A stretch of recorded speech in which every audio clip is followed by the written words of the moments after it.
So what I think about Darius McClory getting arrested near the Mexican border, saying he was um, a fugitive arrest.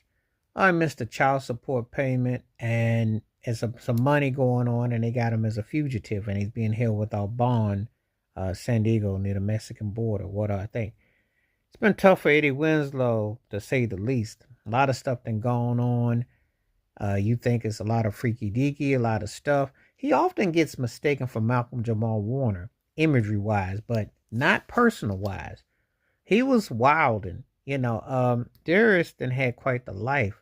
I want to say he was kind of messing around with Tajia Ajaji, Rick James's uh, ex-wife or something, because he had association with Rick. It was some crazy stuff with Darius. There was a lot of stuff that was going on. Um, People be amazed and then they're not amazed. But he had a lot of different things going on with different types of folks. You gotta understand it's probably been drugs related, a lot of stuff that goes on. And you just see like a smidge of it, but you really don't know these folks. You really don't know how it goes down. And I will say this, when you're trying to get a deduction for child support and you are labeled as an actor or an entertainer, good luck with that.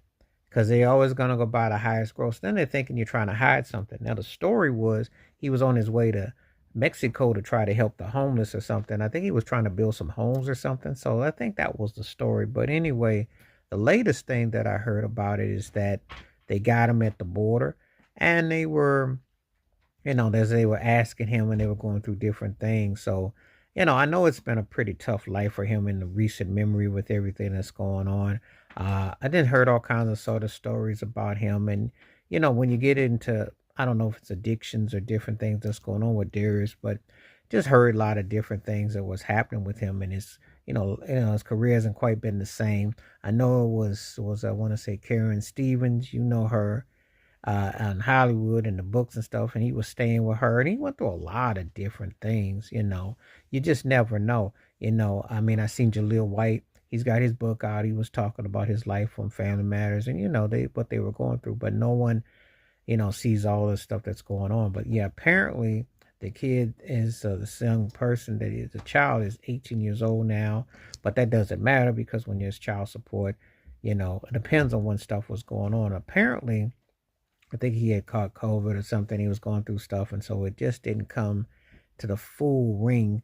But one thing about it, they don't miss with trying to get you for paying your child support, and then they will be as petty as they want to be. They will track you down where they want to be. Somebody had a beat on him. Somebody was obviously aware of where he was at because it wasn't just some situation